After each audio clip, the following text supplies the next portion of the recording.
नमस्कार। स्वागत है आपका न्यूज़ लॉन्चर पर। मैं हूं अशोक वानखेड़े, लेकर आया हूं आपका अपना कार्यक्रम द डायरेक्ट हिट। ये कहानी छत्तीसगढ़ की है और एक नगर पालिका निगम की है। कोरबा नगर पालिका निगम में चुनाव हुए। करीब करीब 67 नगर सेवक वहां पे है, 67, और एक महापौर। इस बार भाजपा ने वहां क्लीन स्वीप किया। 45 कारपोरेटर भाजपा के आए, महापौर भाजपा का डायरेक्ट जीत के आया, 11 कारपोरेटर कांग्रेस के हैं, 11 निर्दलीय है। बीजेपी के पास यदि मेयर का वोट जोड़े तो 46 हो जाते हैं, अच्छी मेजोरिटी। उसके बाद वहां सभापति का चुनाव होना था। सभापति के चुनाव के लिए बीजेपी आश्वस्त थी कि इतनी अच्छी मेजोरिटी में सभापति उन्हीं का आएगा, लेकिन जब चुनाव के नतीजे आए तो उल्टा हुआ। हितानंद अग्रवाल जो पार्टी के ऑफिशियल उम्मीदवार थे सभापति पद के, उन्हें मात्र 18 मत मिले और नूतन सिंह ठाकुर जो विद्रोही थे उन्हें 33 वोट मिले, 33, और वो सभापति जीत गए। उनके जीतते ही प्रदेश के श्रम उद्योग मंत्री और पार्टी के प्रदेश के उपाध्यक्ष लखनलाल देवांग ने उनका अभिनंदन किया और कहा, अरे आपकी बीजेपी की जीत है, चिंता ना करो।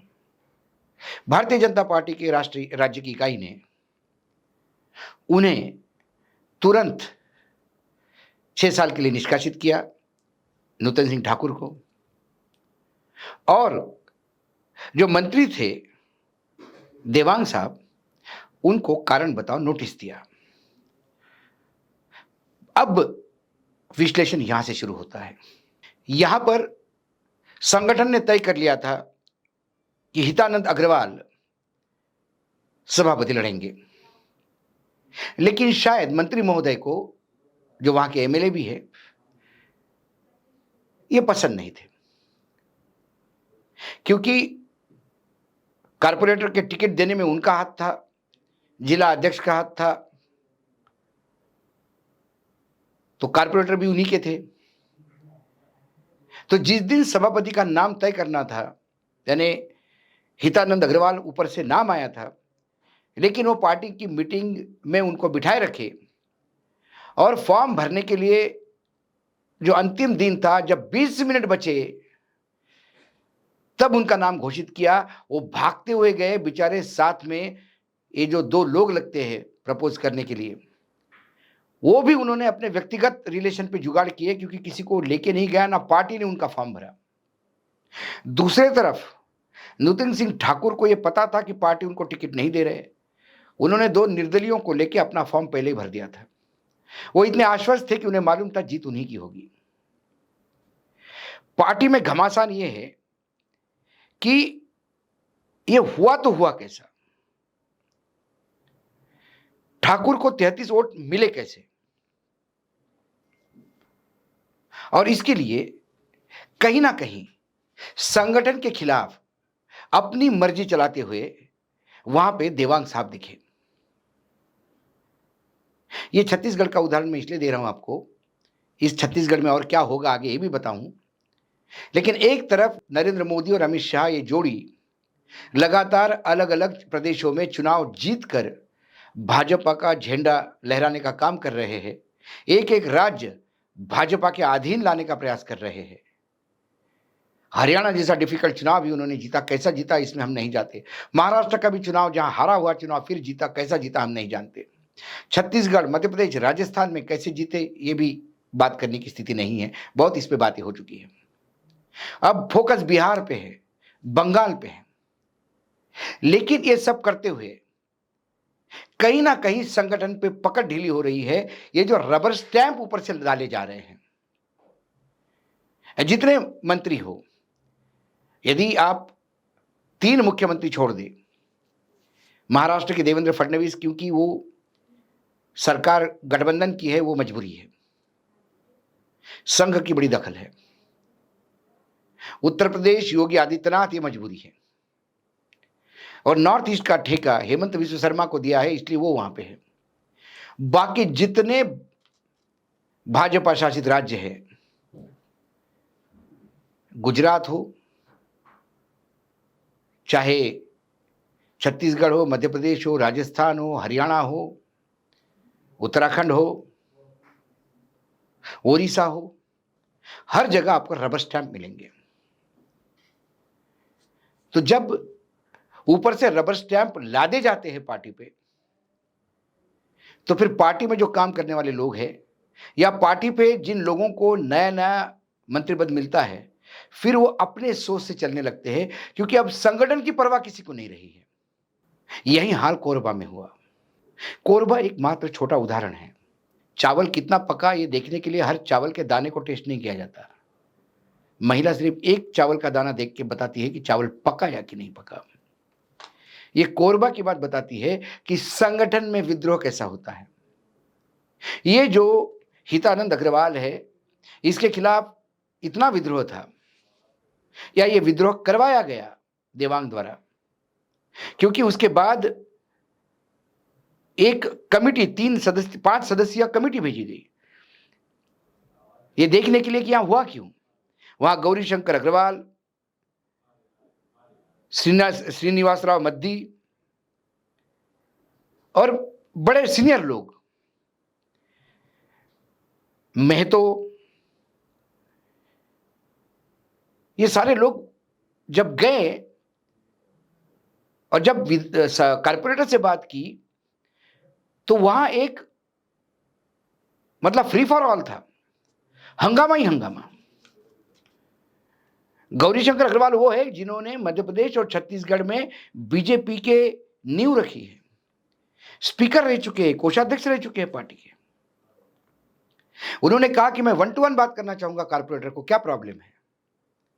कारपोरेटर ने 1 to 1 बात करने से इस कमिटी के सामने आने से मना कर दिया, कहा जो भी है हम सामूहिक रीत्या करेंगे। इसका मतलब कोरबा पे भाजपा का राज है कि देवांग का राज है, यह पता नहीं, क्योंकि आखिर ये जो टिकट बांटे हैं, ये देवांग, महतो और जिला अध्यक्ष मनोज शर्मा की ही देन है। ये उन्हीं के लोग हैं। मोटे मोटे तौर पे ये बताया गया कि महापौर नगर से है तो सभापति पश्चिम से होना चाहिए था, महापौर सामान्य है तो ओबीसी से सभापति होना चाहिए था। ये तमाम बातें बताने की है, लेकिन हाँ, देवांग जी ने बता दिया कि कोरबा में उनके बगैर कुछ काम नहीं होगा। और क्या भाजपा अब देवांग पे कोई एक्शन लेगी या इस बात को भूल जाएगी। रायगढ़ जो कोल बेल्ट है बहुत बड़ा, वहां घरघोड़ा नगर पंचायत है, वहां पे अध्यक्ष और उपाध्यक्ष दोनों पदों पे कांग्रेस आसीन हुई, जबकि बीजेपी की मेजोरिटी थी। वहां पे भी 2-3 लोगों को निष्कासित किया गया, लेकिन उससे कोई फर्क नहीं पड़ता। भाजपा जो संगठन के लिए जानी जाती थी, भाजपा जो संगठन में डिसिप्लिन के लिए जानी जाती थी, उस भाजपा को क्या हो गया, यह प्रश्न चिन्ह है।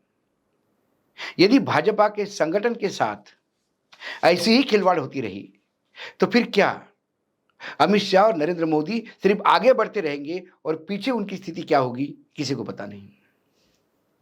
मैं तुलना नहीं करना चाहता, लेकिन क्योंकि अभी औरंगजेब का मामला जरा नया नया है, यदि मैं उससे जोड़ूं तो औरंगजेब ने भी जीवन की सबसे बड़ी गलती की कि जब दक्खन करीब करीब पूरा उनके कब्जे में था, एक मराठों का एक छोटा राज्य छोड़ के, बस उनकी जिद कि मैं ये मराठों का भी कब्जा करूंगा, इसके चलते जीवन के 27 साल दक्खन में बिठाए और आखिर दक्खन में मृत्यु हुई, लेकिन मराठों पे कब्जा नहीं कर पाए। इस 27 साल में हुआ क्या, इस 27 साल में जो सबसे बड़ा साम्राज्य था मुगलों का, जो अफगानिस्तान से लेके बंगाल तक फैला हुआ था, वो पूरा साम्राज्य मुगलों का समाप्त हो गया। 7 लाख की फौज 27 साल लड़ते-लड़ते थक गई। फौज नाकाम हो गई। थकी हारी फौज और खाली खजाना। औरंगजेब की मृत्यु हुई, अच्छा हुआ। वापस इस स्थिति में जाता तो शायद कर लेता, क्योंकि जिसने इतने साम्राज्य को भोगा है, उसने देखा वो जितना आगे बढ़ता गया, पीछे सब विद्रोह होता गया। और फिर राजपूताना क्या, अफगानिस्तान क्या, अवध क्या, सब ने अपने अपने आप को इंडिपेंडेंट घोषित कर दिया। और औरंगजेब की मृत्यु के बाद दिल्ली, मुगल सल्तनत दिल्ली तक सिमटी रही। ये इतिहास है, मैं तुलना नहीं करता किसी की, लेकिन इतिहास से ये भी देखना है कि हम विजय तो हासिल करते जाएंगे, जो हमारे कब्जे में नहीं उसके लिए बहुत मेहनत करेंगे, लेकिन जो हमारा अपना है, यदि उसके ऊपर लक्ष्य नहीं दिया तो स्थिति वही होगी। जब तक आप बंगाल और बिहार जीत के आओगे, पीछे बहुत सारी चीजें आप खो दोगे। ये मामला कोरबा का नहीं है, ये बीजेपी के अंदर भटकता हुआ विद्रोह है। चाहे कोरबा हो, चाहे राजस्थान का कुछ एरिया हो, चाहे महाराष्ट्र का कुछ एरिया हो। इससे मुझे लगता है कि बीजेपी को सावध होने की जरूरत है। आज डायरेक्ट हिट में इतना ही। कल फिर आता हूं किसी विषय के साथ। तब तक के लिए नमस्कार। देखते रहिएगा न्यूज लॉन्चर।